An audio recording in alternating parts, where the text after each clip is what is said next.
the last speaker, Benny LEONG, I think almost everybody knows him here, right? He was a student since '85, and then it's exposed in my age. And then become lecturer here at assistant professors in, I think, and then assistant professor in 94, 93, right? I'm going to talk about it. Okay. So, I would like to sit down because I have a very, because of my name, a very long presentation. So perhaps I hope that this presentation echo what Yanta, start, I have sort of, my will is not two-stage. My will is a free transition. So, by the way, I serve and work with at least 6 out of the 8 department head or dean. And within the 30 years, I'm until now, I guess I'm not over, ever sort of exaggerating. I'm the only long-standing alumni serving School of Design still. So the time that I joined is at 1980, and then 4 years study in the diploma and high diploma. And then I went out for practice and then went to the RC and study. And then I stayed in Holland. Then I came back in the 1994, end of 1994, 95 at the beginning. So until 2021 that I retired. Then thanks for Professor Lee, he invited me back again and started in 2022 and take up the SD+. Now the free phase of a transition, I'm not only talking about myself because I'm going to do some reflection about what's going on. So the first phrase, I call it embodiment or embodying. I don't know whether I just sort of blocked, someone's will. So I think this is the time that we all know is the people are hired by hands, right? And that I think Yanta talked about it. And I was surrounding with all this, modernism and, postmodernism kinds of things, objects building. It's really lucky. I think that was a very beautiful time. It's around 1980 to 2002 where I learned and I also practiced, but also came back and teach, industrial design. So why I call it design embodying? Because it's actually an action that we designer will do, right? Visualizing, materializing something that is make it, as a kind of representing the meaning, in an artful and aesthetical way. I think thanks for Michael Farr. He has been, helping the school to set up a lot of facility and also gain the donation from SWI. So we was named the SWI School Design at that time. I still remember the time that we, entered the dark room. It's a really interesting area. Whereby also we have our own desk, the work desk, very professional kinds of setup. We were also trained really focusing a lot on the textile knowledge. And we have the figure drawing class, we have, ceramic making things. And I think for those students who are now in here, you can see my drawings. It's the time that when I was studying. Then of course, at that time, we don't have computer, we don't have, 3D printer, all those stuff. Yanda show you a torch, right? I'll also show you now the other torch. We show the differences of modernism and postmodernism style. And one thing you may notice that at that time, in our, cohort or our period of, time, our classmates really emphasizing and making things work. So if you see the torch is working, the kind of, later on when I even went to RCA, for the mushroom container, I won award of that. It's also working prototype. And the solar watch that I designed is another working prototype for competition. So all of that, you will see that I don't know why, maybe that's why make Hong Kong not so successful in terms of, tech, because I was named the young scientist, and after I finished this final year project with designing the first, LCD projection computers, I would say at that time, it's really the first one, even I would say around the world. And I've actually made the prototype. The thing is actually working. All this is coming back to the idea that a lot of tacit training, knowledge has been really emphasizing that we are designer very different from those people using only recognizing so-called the mental process of cognition. So this is actually the way that how we use our hand, our body to interact with things and objects, and we get my mind and body interact, and that's the new understanding of the world comes. And I guess all the ideas later on when the psychologists in talking about the embodied cognition, whereby even our languages, the space, concepts and the objects is come from all this physical interaction with, that in our daily life. So I think it really benefit a lot of my design practices later on when I went back. Worked in Hong Kong, but also went to Holland, and then later on returned. All this skill had helped me to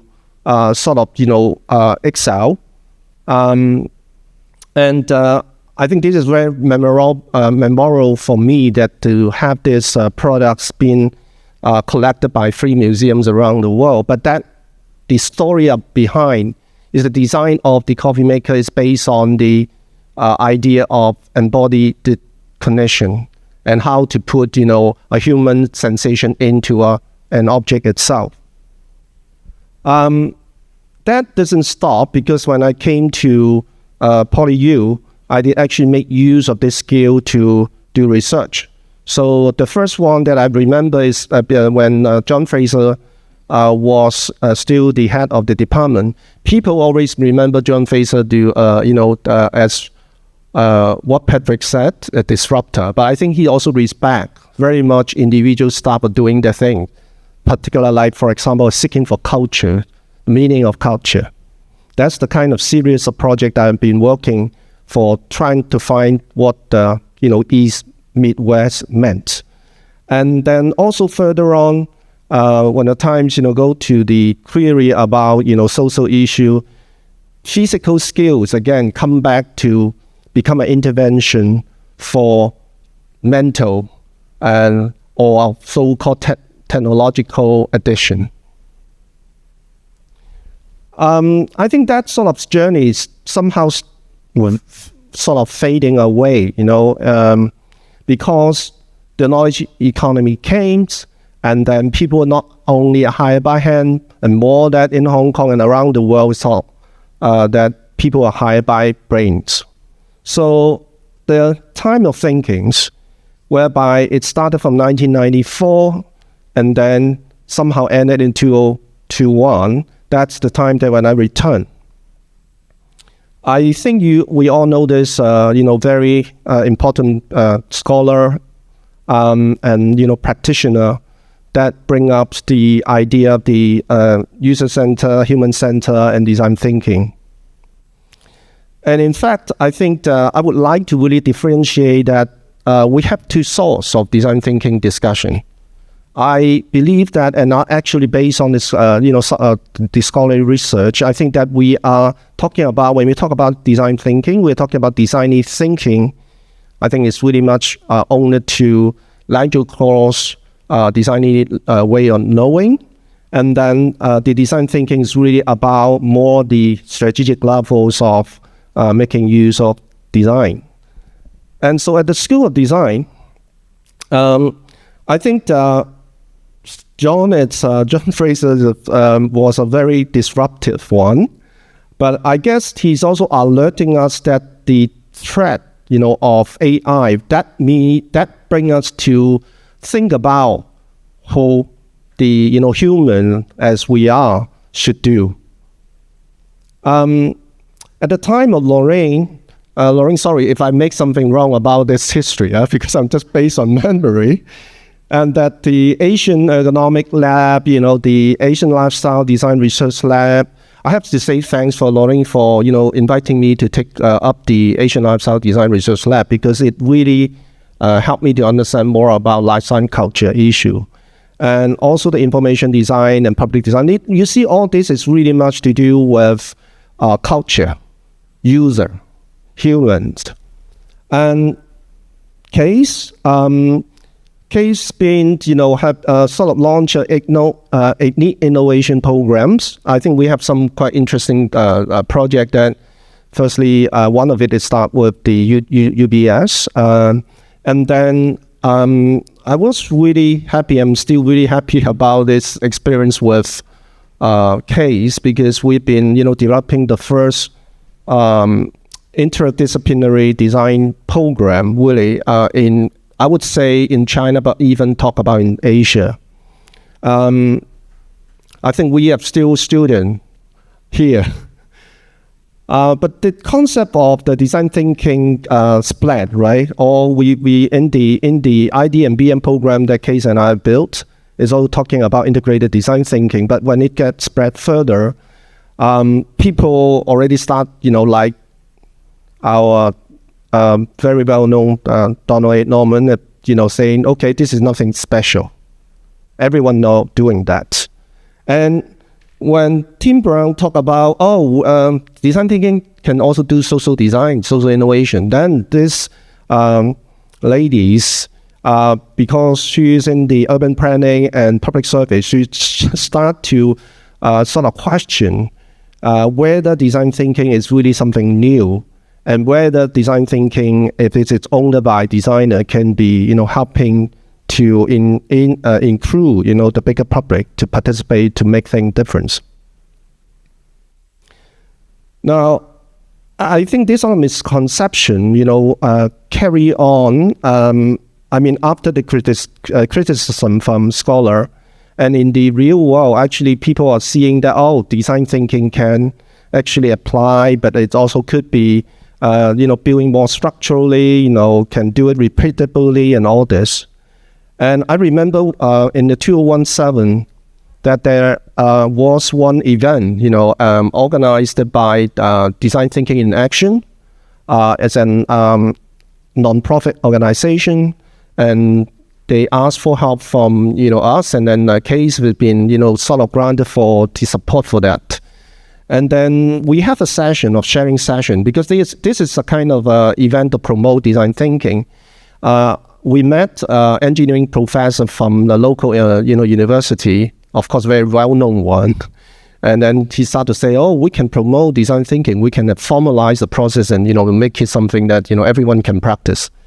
I think this sort of misconception and actually giving sort of issue and showing that is actually the time that, design thinking have to be really, sort of re-examined more. There also, we are meeting the time for next wave of change. And this is the last design session that I think it's ongoing now, but also coming, sense making. It is more the time that it started 2000 and then now still carry on. This is only my way of seeing, of course. But why sense making? I think most of people know that we in the human world, people are being, I would say, confined within a small bubble because of the new media, the digital media, the internet, and all these things, the personal screen-based devices. People want fast stuff, we grow quick, and and then in the tech world, things is we get connected seemingly, but we are very much interdependent in a certain sense. Things change quickly. Machine got smarter. So I think Patrick talked about AI, and quite some of Case also talk about AI. Designing products is no more the kind of relevant way to take up this challenge. So, for example, the kind of apps for usually the interaction designer should deal with, at the moment, we're talking about how to solve the mobile edition, right, rather than the apps itself. It's harder for us to make sense of the world. So usually in the time that when we were being a sort of student and practitioner, we would like to make something new, making changes, making things strange. I think Peter Jones talked about these 4 stages of the evolution of design, and I believe that it now been taken up and discussed, and saying that is it a time for us to deal with systemic and problem system kind of thing that we need sense making. So I think in the School of Design, those initiatives that Case have brought up about the JCDCs, about the innovation program, and as King said, I totally agree. I think the social design was a really, really, really, to me, an interesting initiative at that time, and it's still, I think, carry on today as a kind of impactful things that we have done. And I think at the time of Professor Lee, one thing that you may find that there is a unit or entity called SC+. I think this is actually a very important setup to enable us the design connected to the industry with the applied research, but we not only promote applied research, we also promote interdisciplinary collaboration. And I think this is very important to makes better sense of the problem that we are engaging. Not to say that the technical aspect, the AI aspect, Professor Lee have been doing, being a key stakeholder for the AI design lab, and together with School of Fashion Textile, but also start to revamp the whole MDES program, particularly introducing the smart surface design, intelligent system design, and all this. Not to mention that Professor Lee mentioned about the final year of integrated discipline, integrated capstone. Now we call it integrated designpreneurship, whereby the aim is trying to enable students to have a broader sense about the problem that they are taking on, but not looking at the product-based things, right? And on top of that, there's a lot of encouragement of encouraging our staff to look into the AI and tech-related issue. So I think, in my view, to respond to all this, that we have to develop sense-making knowledge, right? But how exactly sense-making, design sense-making could contribute? Particularly, we're talking about AI, right? Particularly, we're talking about also robotic. There are actually 5 sense-making streams. I think most of it about either organizational stuff, HCI, knowledge management, cognitive engineering. But one that I would like to really relate to you is Brenda Darwin. She is the expert in information science and also the thing related to librarian kinds of library kind of search and system things. The things that she introduced, because she actually provide actionable metaphor for designer, and this metaphor is like seeing an actor, a human being that moving forward, and then try to deal with a gap, a problem in front of them, and then how it makes sense. So it also have a methodology that with the X step. And then there was a step how to take on this so-called the journey of sense-making and unmaking. And she reminds us that 3 major things about us.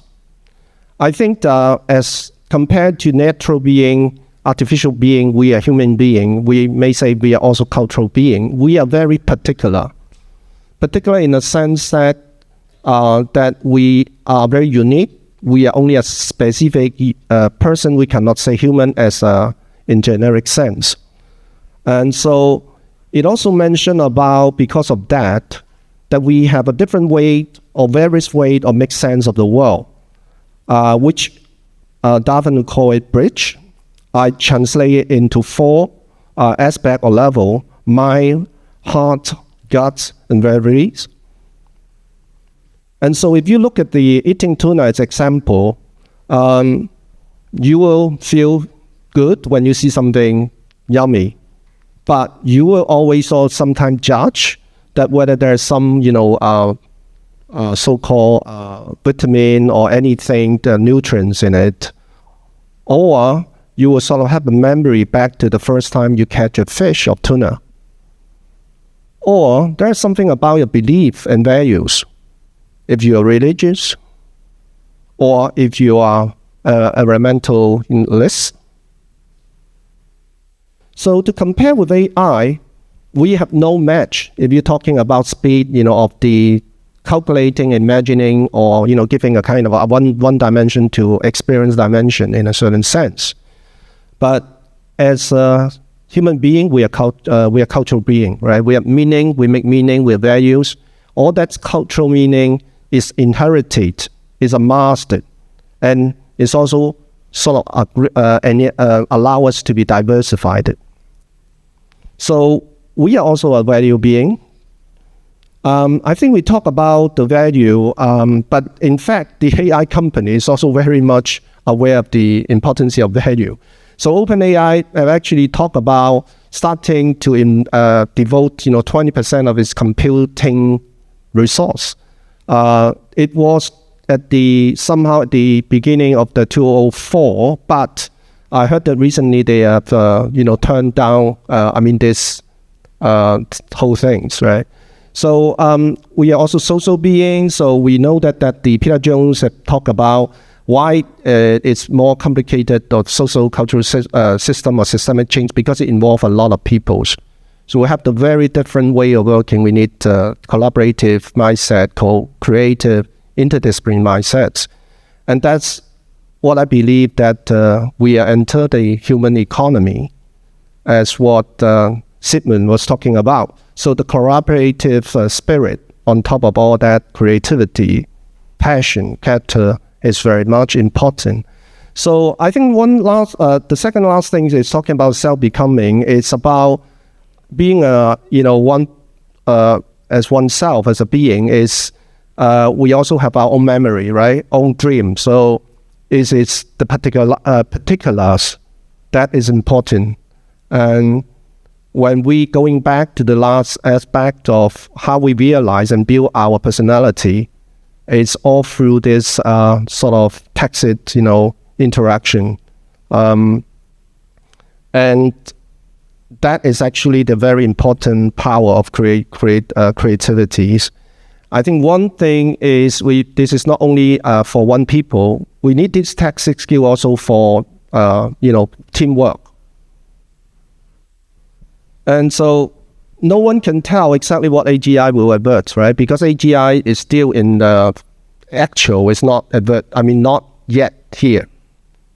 But when we talk about design, I think we'll see the sort of way that we are giving away the creative skills, and then the design skill with all that newly developed AI design tool. And I just give you a few examples.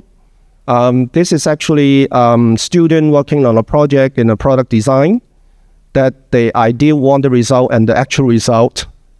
Yeah. And then this is the opposite, when a student can only use laser, cutter, or make use of laser cutting machine, that they are building the design based on the tools limitation rather than, extend out of it. I think that, I don't know whether King remember that there was one conversation when the 2017, after that there were the starting of the social design program. I will ask about what's going on about the program, and you mentioned about, that's very good, the student doing very well, research analysis very good, but their hands-on ability is not that good, and that's problematic. I think it happened also to the ID and BM program, as their research worked really good, and also now the IBD is also somehow happened too. So I think it's the time for us to look back to how this design sense making could actually also been really helped by our design embodying skill. And I think this is actually the loop, the foundation of making us not only as a designer, but also for the greater humanity. I think that's the whole talks, and sorry about the King is really so thanks.